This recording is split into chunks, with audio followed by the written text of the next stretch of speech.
Hurricane Helene has wreaked havoc in the south, leaving at least 95 people dead, with more fatalities expected as recovery efforts continue. North and South Carolina remain the hardest hit, and nearly 2.2 million homes have lost power.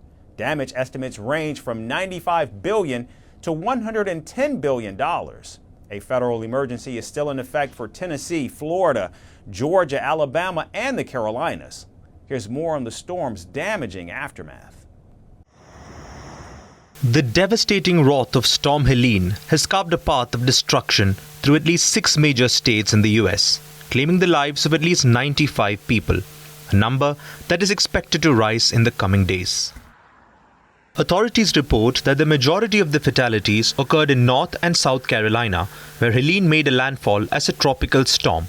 North Carolina alone lost 37 people, with South Carolina following at 25, Georgia 17, Florida 11, Tennessee 2, and Virginia 1. U.S. President Joe Biden has called the situation tragic. Yes, it's tragic. Matter of fact, we're trying to get the exact number. My FEMA advisor is on the ground in Florida right now.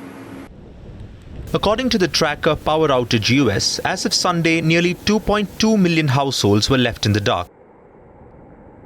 While crews from the U.S. Department of Energy are working tirelessly to restore power, officials warn the recovery will be complex and a multi-day process. North Carolina has suffered the brunt of Helene's fury. Hundreds of roads remain closed, with several bridges washed away by floodwaters. 4 major interstate highways have been shut down across the state, with several more closures reported in Georgia and South Carolina.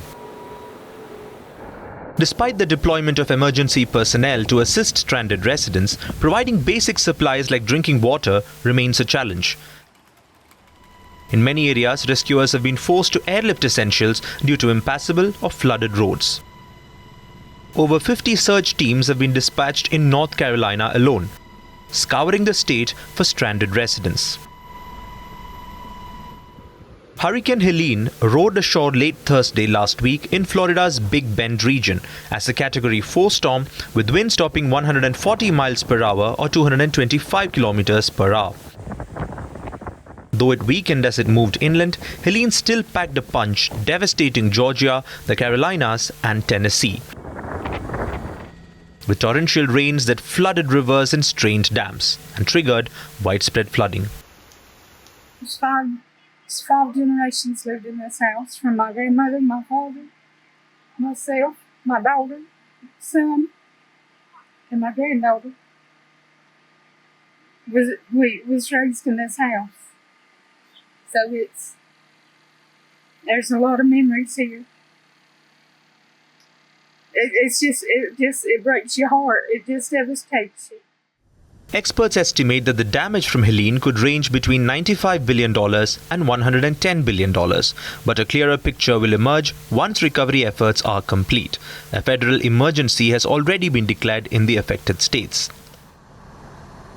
I want to remind all North Carolinians that conditions on the ground remain extremely dangerous, even as flooding has continued, and it will continue to recede. We ask people not to venture into storm-affected areas, whether to check on property, loved ones, or just to sightsee. Besides endangering yourself, you could also be interfering with emergency responders or repair crews. Climate change has worsened conditions that fuel these storms, with warming waters allowing hurricanes to rapidly intensify into powerful cyclones. Officials warn that more storms may be on the horizon, as hurricane season doesn't officially end until November 30th.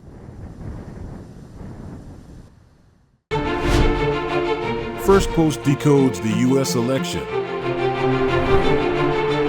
explains how America chooses its president. Your primer on the race to the White House.